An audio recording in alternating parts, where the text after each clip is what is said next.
Je vous invite à vous installer confortablement et de laisser vos yeux derrière vos paupières fermées, de façon à mieux accueillir cette séance qui s'offre à vous.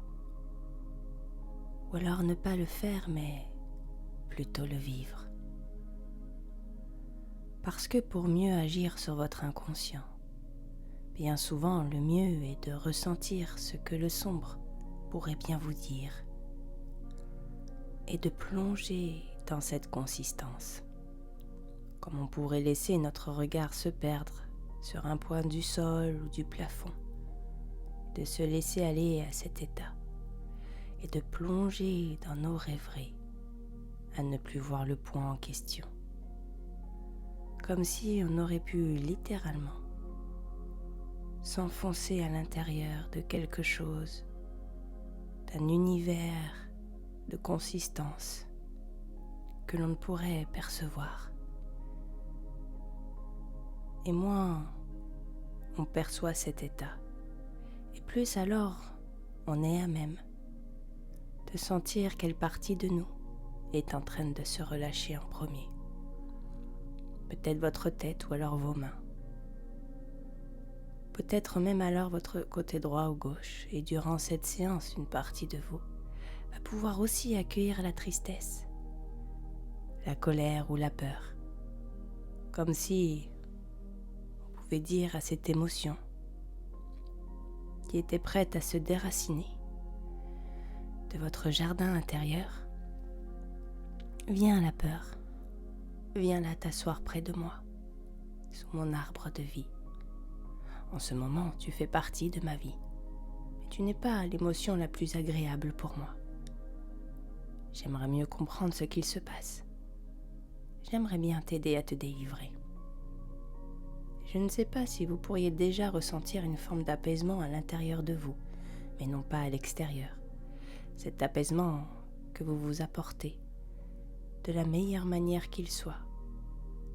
Oui, une partie de vous va materner celle qui est encore enfant et qui ne sait pas vraiment comment sortir de ses filets. Et une voisine me disait souvent: c'est lorsque la lumière se fait que les filets s'évanouissent et qu'au bout du tunnel, une nouvelle ère se dessine. Mais est-ce que l'heure est si importante de connaître? Est-ce que le temps réussit son avantage ou son inconvénient sur le retard qui peut être pris sur l'avancée de nos pensées? Un peu comme si le temps de cette séance aurait un impact sur le reste de votre vie, peut-être même de votre vie passée. Peu importe, puisque le résultat serait le même. Ce que je sais, c'est que dans le jardin fleuri qui existe en vous, il y a là cette fleur qui demande à être choyée. Tout comme votre bonheur intérieur, votre dépendance à l'extérieur, c'est cette fleur qui dépérit. Et je ne sais pas pourquoi elle se retrouve dans cet état-là, mais il est fort probable qu'elle n'a pas été nourrie de la meilleure manière pour elle par ceux qui en avaient la responsabilité il y a longtemps. Toujours est-il que vous seul aujourd'hui savez ce qui est bon pour cette fleur. Je ne sais pas s'il s'agit d'une tulipe, d'un tournesol, ni même d'un rhododendron. Vous pourriez décider de plonger une nouvelle fois, non pas à l'intérieur de vous, mais bel et bien au cœur de cette fleur, et vous mélanger à sa couleur, de sentir son odeur, et de vous plonger dans les sons qui vous entourent, du silence qu'il y a derrière mes mots, et de vous connecter à cette partie d'elle qui ne demande qu'amour. Oui, parce que je ne sais pas si vous le saviez, nous sommes tous des êtres d'amour et nous avons en chacun de nous le talent grand d'en distribuer autant que nous le souhaitons. Comme un arrosoir qui ferait pleuvoir en amour sur les parties de nous qui en auraient besoin. Et d'ailleurs, lorsque vous le souhaiterez, vous pourrez vous aussi laisser pleuvoir sur vos pensées conscientes et inconscientes les mots que je vais vous délivrer, comme une véritable cure d'amour, et sans perdre un instant. Voici la première. Et c'est l'histoire d'une serveuse qui travaillait dans une usine. Et dans cette usine, il n'y avait pas de restaurant. Mais alors, me direz-vous, Mais que servait-elle ? Eh bien, elle servait à vérifier si la marchandise qui en sortait était de qualité ou non, si le produit fini était aux normes. Et il me semble que dans cette usine, on y fabriquait justement des peluches d'enfants. Et il y en avait de toutes sortes, et de toutes couleurs. Ces peluches avaient pour objectif de consoler les tristesses principalement, mais aussi les peurs et les colères des enfants. Et notre serveuse, qui servait l'usine non pas en repas ni boisson, mais plutôt en avis de fabrication, se trouvait heureuse dans son travail. Oh, bien sûr, son CV indiquait les meilleures écoles d'hôtellerie, et pourtant elle avait atterri ici. On ne pouvait pas dire qu'elle était véritablement enchantée de se lever chaque matin pour contrôler des poupées, mais elle avait choisi d'être ici, parce que son père, qui était un vieux monsieur, n'aurait pas su quoi faire sans elle. Sa fille avait été là pour chaque moment de sa vie, et il y était très reconnaissant. Pour elle, il aurait été impensable de déménager dans le village voisin, là où justement un grand restaurant l'avait contacté pour lui proposer un poste à responsabilité. Que serait devenu son père si elle serait partie si loin ? Et la réponse, elle ne l'avait pas, puisqu'elle a préféré rester près de lui. Elle se disait que lorsque ce serait le moment, elle vivrait la vie différemment. Ne me demandez pas de quelle vie elle aurait pu souhaiter autrement. Elle n'en savait rien. Elle avait son mari et ses enfants qui la rendaient heureuse. S'occuper de son père la rendait joyeuse. Mais pourtant, parfois, sans vraiment comprendre pourquoi, elle avait une tristesse qui venait s'installer en elle. Jamais plus d'une semaine. Mais plus le temps allait, et plus ça s'installait. Et un jour au travail, alors qu'elle se retrouva submergée par tant d'émotions, elle attrapa une de ses peluches et s'échappa au vestiaire à double tour. Et je ne sais pas ce que cette peluche lui a chuchoté, mais ce que je sais, c'est qu'elle était de forme de coccinelle. Et par sa forme, elle lui avait rappelé le jour où sa mère les a quittés. En lui donnant une coccinelle de papier, elle avait fait promettre à sa fille de bien s'occuper de son père. Et sans le savoir, ce jour-là, elle avait été scellée sans véritablement le signer, ni le vouloir, à un contrat. Non pas de serveuse, mais de sauveuse. Elle était devenue la béquille de la dépression de son père. Elle imaginait que lorsqu'il irait mieux, elle pourrait vivre autre chose. Le problème, c'est que tant qu'elle était là, son père ne s'en remettrait pas. Parce que parfois, quand on marche avec une béquille, on ne se soucie pas de la guérison. On se contente de marcher, voilà tout.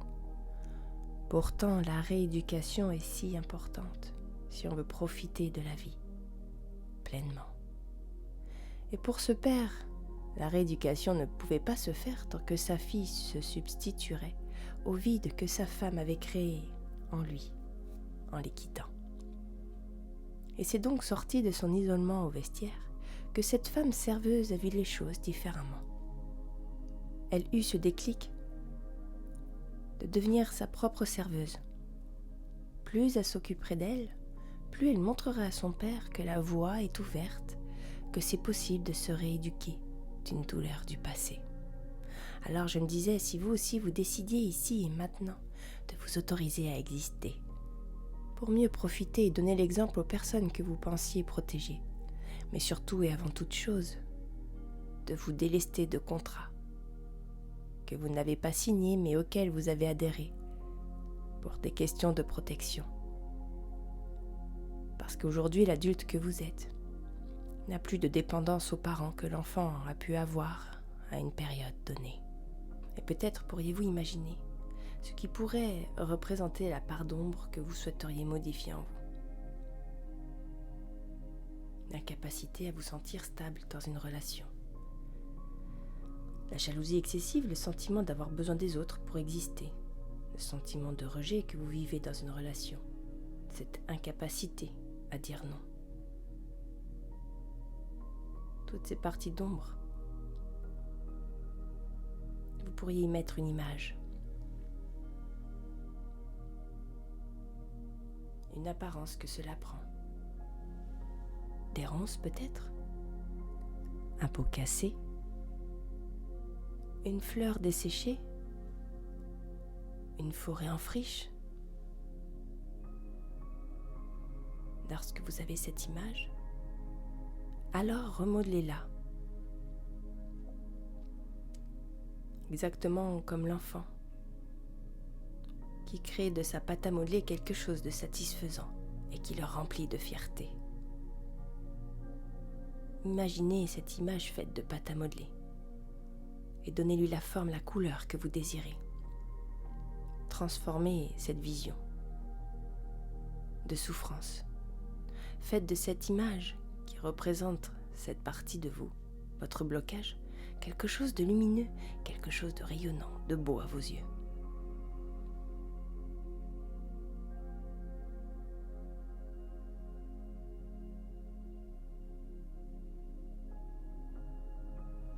Vous avez la possibilité d'en faire ce que vous souhaitez. Restructurez, donnez la forme et une fois que c'est fait, regardez et ressentez ce que vous venez de transformer. La fierté en vous d'avoir transformé le sombre en quelque chose de beau. Et à partir de maintenant, cet amour pour vous-même ne va cesser de grandir. Plus il grandit et plus il déploie légèreté dans votre vie. Plus il grandit et plus vous vous sentez aimé, choyé, reconnu, valorisé, en sécurité. L'humeur des autres vous glisse dessus comme l'eau de la douche. Plus cet amour grandit en vous, plus il vous remplit. Vous êtes aimé, vous êtes soutenu. Plus cet amour grandit et vous remplit, et plus vous vous rencontrez, et ainsi la vie va pouvoir être jouée. Imaginez-vous d'ici quelque temps vous sentir pleine de joie et d'amour. Imaginez-vous pouvoir dire non. Imaginez-vous de ne plus subir ce mal en vous. Imaginez-vous d'avoir pleine confiance dans ce que la vie vous réserve. Imaginez-vous d'avoir senti cet équilibre se faire. Et d'ici quelques instants, cette séance va se terminer. Vous allez pouvoir tranquillement à votre rythme revenir dans la douceur du moment présent et rouvrir les yeux tout doucement. Maintenant.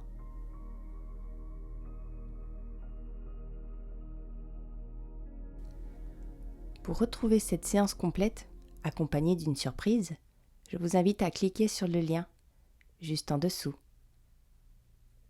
Au revoir.